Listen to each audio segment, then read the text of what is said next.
All right, this might be our first. Is this our first live podcast? Yes. Have we not done this before? Never done it before. I don't think we've done this before. Done on location, but not live. Yeah, so we've got some closest to the pin going on right now. Which are you still in the lead over this? I am check not. that. I lost it. What are we at? 8? Oh man, I was at 9. 797. See, all right. You shouldn't have sat down. So, all right. So, guys, first we want to thank everybody who's come out. It's great to get a meetup and get to see some people in person. We've been trying to do this for a long time, especially here locally in New Jersey. Big thanks to the Players Club for hosting us. This is a place that we've been coming here for a long time now. Long time. I mean, it's got to be going back 5 years. I remember when this place was just half these simulators. I know. It's just this side, right? Right. When did you bring these ones in? 2 years ago.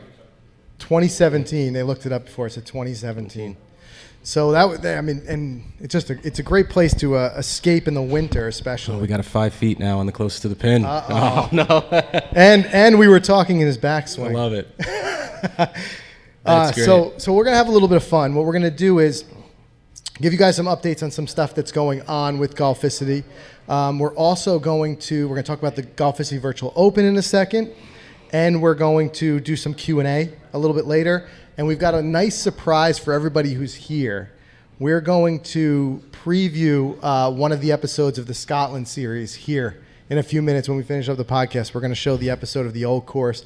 If you're listening to this after the fact, you're not here, the series is going to premiere on August 15th. So that's next Thursday, right? Yes. Friday? But it depends on when we release this episode. That's true. We may be speaking to you from the future. We're speaking in the future, correct. But the Scotland series, as you guys heard us talk about, was incredibly fun. It was a learning experience. Both of our first trip over there, we got to do 10 rounds in 6 days.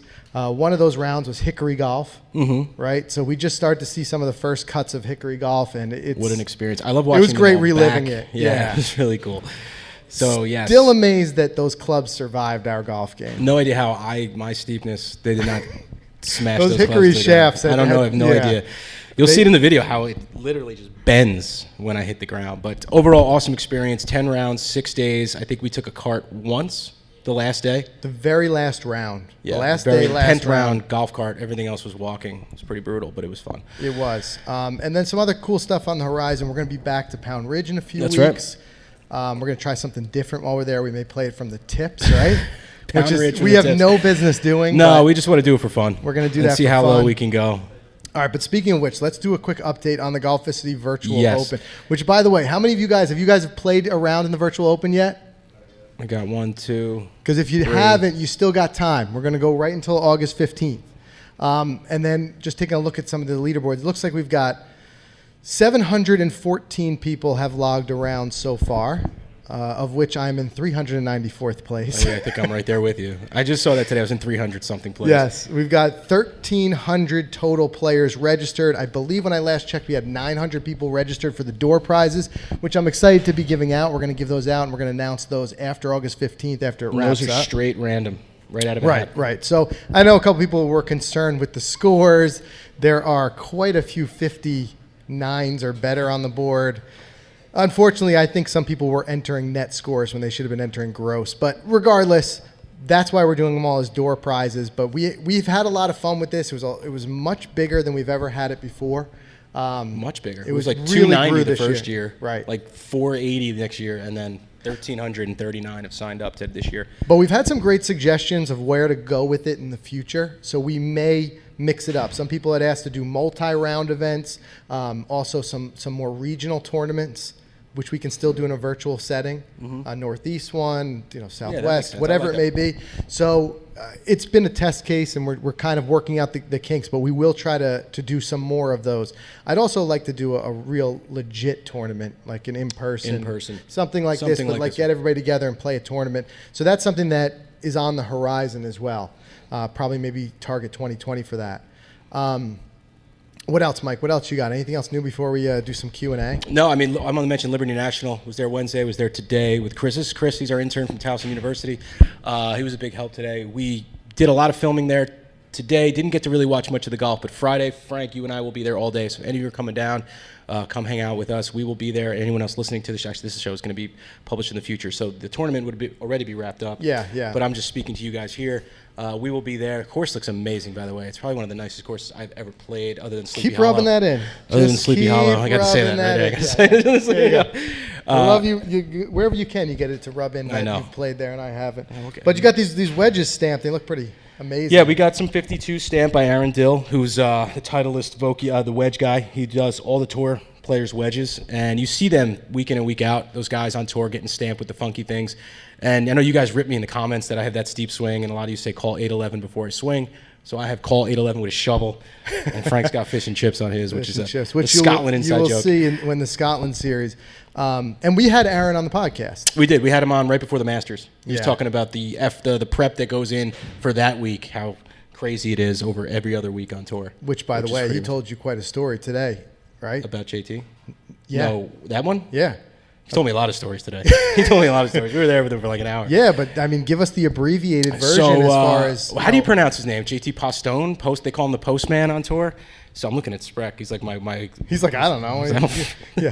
What do I know? So the short story is this is one of the Vokey Titleist staffers. He had two wedges in his bag with the same bounce, and the Titleist team noticed, what do you do when you go to a terrain like on the East Coast where it's, wet grounds? He's like, you realize you don't have the proper grinds. So that guy, JT, flew all the way out to TPI in California. He worked with Aaron. He got dialed in. And what are we, 8 months into the new year, he won his first PGA Tour event, which it's not 100% on the wedges, but it just shows you. And he said this, that most of us don't have the right equipment, and we say it all the time. We don't have the right equipment unless you go and get fitted. You saw our video with Kevin a year ago how we got fitted. We're going to come back and do the new Titleist irons with you hopefully soon, and get fitted for those and just kind of keep it going. Because that's been like the theme. We were talking about fresh grooves lately in wedges, having the right equipment for you, and being able to do all the things that tour players can do, but it's got to start with equipment. So yeah, and going back to that, when we worked with Kevin, the wedges were one of my favorite parts of that fitting. I mean, it was not something I would normally have thought of when I think fitting. Like it was even new to us within the last 2 years of getting. Right. It was our first time getting fit for a whole bag. Right. Previous, we were playing stuff off the rack. So, you always think of certain things like driver and irons, but really dialing in the wedges. And I would say taking a look back on it after having the whole bag fit. Obviously, the putter was very important. We worked with Kevin on the putter as well. But I would say my two biggest gains have been from the wedges and the driver. Yeah, I agree. And just getting our gapping right, getting the bounce right, stuff like that. And that's where having that guidance of someone who knows, like with Kevin, who knows how to fit you into the right grind and bounce. I mean, we talked about before, there's some tools online you can use. But for me, just having that knowledge and just kind of getting through it has helped me quite a bit. You're digging a little bit less. I know. Right. And, I was just saying the other day, I just got fitted for these hybrids, and I'm thinking about switching to 3 and 4 irons because I'm hitting the 5 iron so well. So, again, looking at my fitter over there. Well, that's why it's a moving target, too. We say it's always worth getting it readdressed every couple of years. Another thing, too, it's worth, if you're playing the same clubs for a couple of years, get the loft and lie checked because that can change. I've heard some stories where people, they're surprised at how much of a change they've had when they get them checked and get them measured. So I've heard like a good standard would be once a year, before the season, just get your loft and lie rechecked. It doesn't hurt. On that point, Kevin, because it's a fitting question, Chris, who's just picked up golf, is actually a funny story. I was asking him on the car ride home from Liberty National today, so what's your golf game like? And he says pretty much non-existent. He never broke 120, and he's handicapped, he doesn't have one. And he told me, what was you got, wooden Spalding clubs? Yeah, wooden. So I'd love to see the TrackMan data of clubs fit for him versus what he's playing. His score might not improve, but I just want to see things like spin rate, like dispersion, all the way down. I want to see if we can somehow do that one day. Hey. Wood. Yeah, that's interesting. So maybe we'll try to get you fitted into something good. But yeah, all good stuff. We won't beat that to death. I want to go into Q&A so we can get back to some of these competitions and show you the old course. So what we'll do in a second, we had taken some questions from the Facebook group. Hopefully a lot of you guys are members of the Facebook group. It's a great place where we get to chat day in and day out and give some status updates and things. So we've got some from there. We took some from Instagram, and we'll take some questions if anybody has them here as well. So let's take a quick break, and then we're going to jump into that.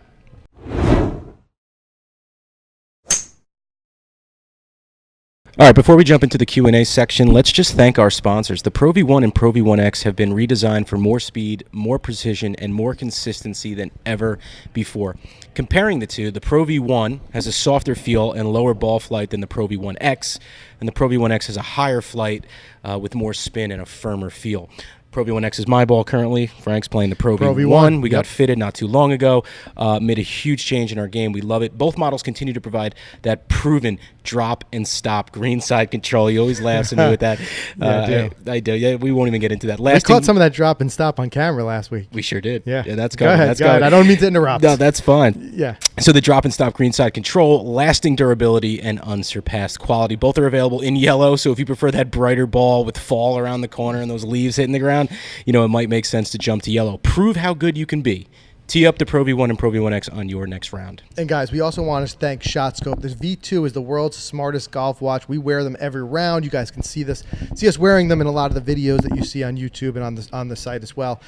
With roughly 40,000 courses and hundreds of stats, this watch truly helps you both on and off the course. It's truly eye-opening when you see the data every round. You get to see your misses. You get to see some of your long drives. It's always nice to see some of the good stuff and the bad stuff, because the good stuff is what brings you back. The bad stuff is what teaches you what you need to learn. So you can take a look at that. And if you do, let's say you made a great eagle on a hole. Yeah. You've got that forever. You can look back. You can look at those course overlays. You can see shot by shot. So you can get all the data for your game. It's at your fingertips.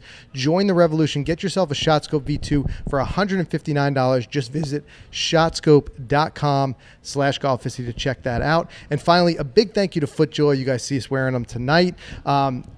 If you were offered a golf glove that was softer, felt better, lasted longer, and was terrific in all conditions, you would no doubt be interested, right? Absolutely. If I pitched you on that idea, you'd be like, I'm all in. Well, FootJoy, the #1 glove on tour, has updated one of their most successful product franchises in golf, the Stay Soft golf glove. And let me tell you the news about the new FootJoy Stay Soft golf glove, featuring enhanced grip, feel, and breathability for all playing conditions, preferred by more than 800 of the world's best players for over 35 years.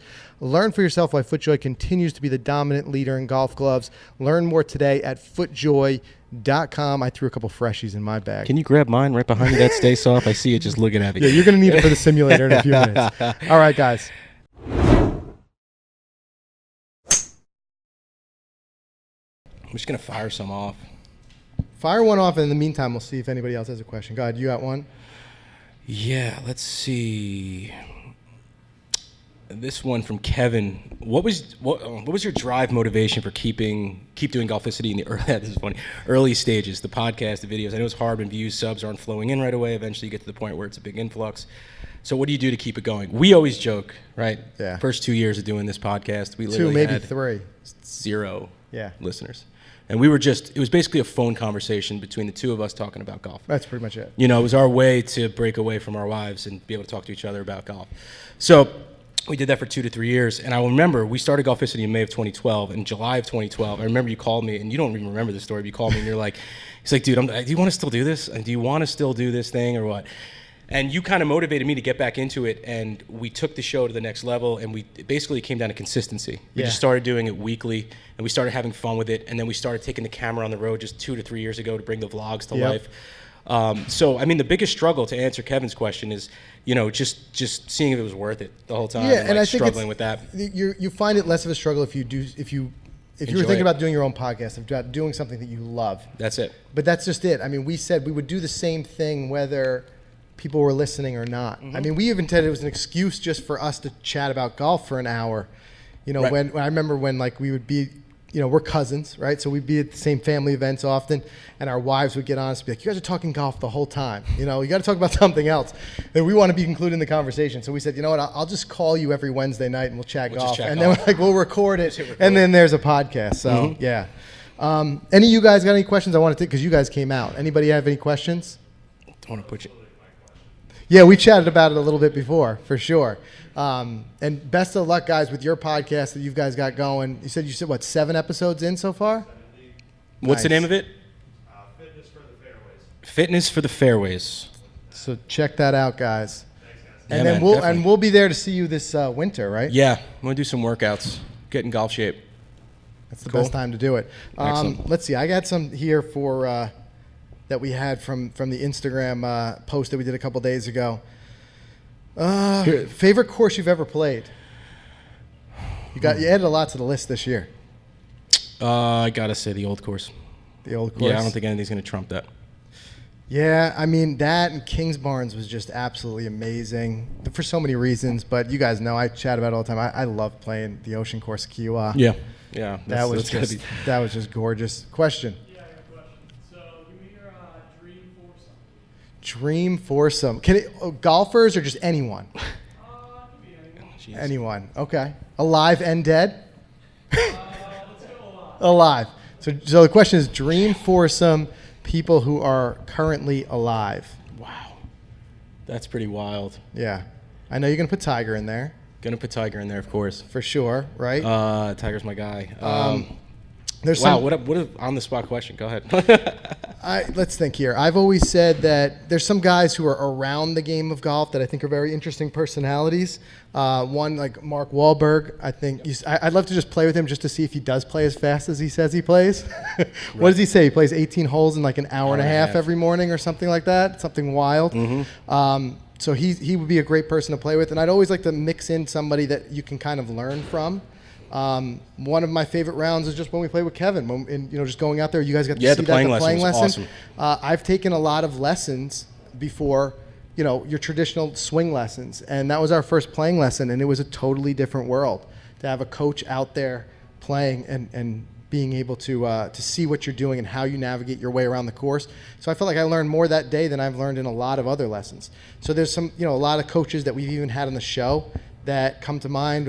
David Ledbetter, who we had at one point. Some guys like that. I think I would kind of I had to rack my brain of who, but I'd like to mix in a coach somewhere. Some of the other current tour guys that I really respect. Ricky Fowler, I see Brooks Koepka up there. I'd love to see him hit a ball. I'd love to play a scramble with him. Yeah, seriously. And have him be my, the anchor.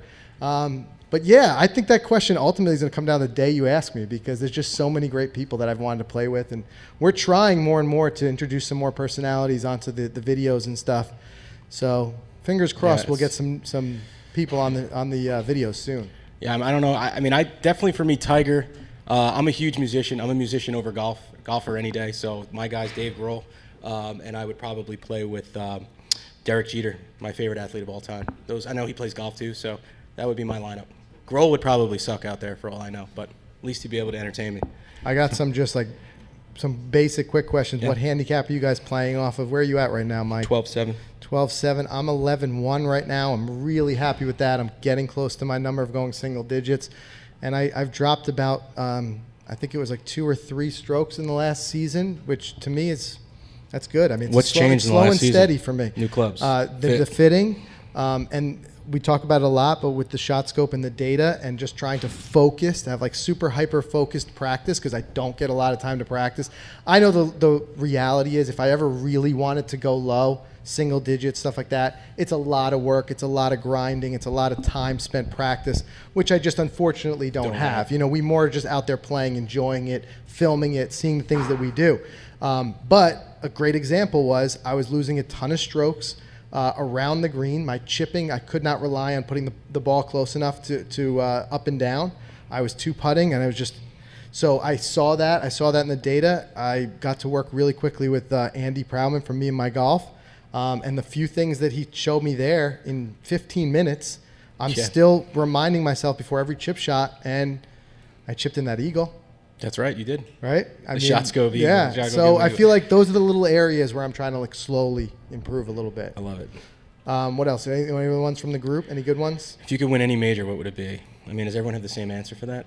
Is there anybody who wouldn't pick the Masters? I mean, I would pick the Masters for a number of reasons. Right? Yeah. I mean, I have think about that week. Like, I have a dinner every Tuesday night with Tiger, Jack. I mean, your deal. You know, you get to play at Augusta. That's an awesome thing if you win that. Hands down, Augusta for me. Somebody asked, will you guys ever play a course in southern Maine? I just read that. We were just talking about playing in Maine. About it today. The Lobster Tour? The Lobster Tour. Yeah. My upgrade from the Fish and Chips Tour. Tour. Yeah. For sure. We get this question all the time. How much does a full bag fitting cost? And I hate giving this answer because of the fact that it's so vague, but it's the reality is that it varies tremendously. So first, you obviously have the cost of the fitter, and that's going to be kind of your more known. Whether you work with like Kevin or we worked with Club Champion, ask them ahead of time. They're going to tell you what their rate is. It's going to be, they'll usually have a rate for a full bag versus irons or whatever. But when it comes to the equipment, it can be such a dramatic variation, and that's why we always say convey your budget to your fitter beforehand, because the last thing you want to do is get fit into something that you can't afford, and then you're just unhappy with the fact that you want to be playing those clubs. But that's the reality. I mean, you look at like the caliber of shafts that they're playing on the PGA Tour. It can be $500 per shaft. So the good news is that there's great equipment at all different price ranges. Yeah. And if you work with a good fitter, they can even go back. They don't even necessarily fit you to the clubs of latest and greatest, so to speak. There's more options, but if you let them know, like, this is what I'm looking to do, this is my budget, it's going to vary. But the reason I can't give that an answer is I could tell you could spend $1,000 on a full bag fitting, you could spend $5,000. It can really vary. So you got to make sure you know what you want to spend going in, and make sure you let the fitter know that. That's a good one. Yeah. What about you guys? Anything? And then we'll wrap it up in a bit. Which club is most important to you right now? Right now? Yeah. Probably the putter. Putter, for sure. 100%. And I've getting a little bit better with that. We had one over here? I'm sorry. I thought I saw. Yes. I love watching guys on YouTube or your blog videos of playing courses. Do you think setting up the cameras and running around kind of, messes up your Yeah, we laugh because well, let's because they can't hear. Let's say the question again. So the question is, when we're filming our course vlogs and things like that, does the filming process and running around with the cameras and the microphones interfere with our ability to play golf? So go ahead. I'm just going to say I have a strong feeling, and I'm not trying to be funny about this, but I think I could be a single-digit handicapper, honestly, if we didn't film. When the cameras are off? When the cameras are off, I play really well. And it's not because like nobody's watching. It's not like a joke like that, but it's a mental game. So, a lot of times we always joke that I'm more focused on getting the shot as opposed to hitting the shot. And that's our main focus right now when we're trying to build this company. So, we're trying to get every cool camera angle out there, and it's just taking us out of the game. We're still going out there and firing pretty respectable scores. Yeah, I think we've been playing well. I mean, I've been very happy with the scores we've been shooting. We've got a video that's going to be coming out tomorrow, which by the time this podcast drops, everyone will see it. We did alternate shot, and we set a goal for ourselves to break 80, and we did. We did it. Yeah. And I think we were both playing incredibly well that day. We had our backs against the wall. We shot a 40 on the front nine, and 36 on the back. We had to, what was it? We had to go 3 over on the back. Right, in order to something do like that. Yeah, it might have been 39 on the front. Sprack, you make a cameo in this one. Yeah, you do. You do. We flash back to your shot at Sleepy. Because I had the same shot on the tree, but I didn't put it on the green like you did. No, not even close. But yeah, so it depends. Like, we're getting much more into a rhythm with it, and I think that's helping. We've got some stuff where we just know, like, without even having to communicate it to each other, we just kind of know, okay, this is the hole, so we're going to probably put the cameras here, here, and here. Or this is a par 3, so we're going to break out the 360 camera to do like kind of that nice zoom shot or whatever. It's 2 guys and 5 cameras. So, I mean, we have a drone in the air and all these things, and we're trying to do it all, but we get it done. And there's no doubt that it takes you out of it. Like, it's not like playing in a tournament and that's all you're focused on. It does feel good sometimes to put the phone and everything away and just play. But like I said, I think we're getting better at it, and we do it in a way that we try to keep the pace going. Whenever we play at a golf course, we always tell whoever the starter is or somebody, we say, listen, put us off as a 2, we play at the speed of a foursome.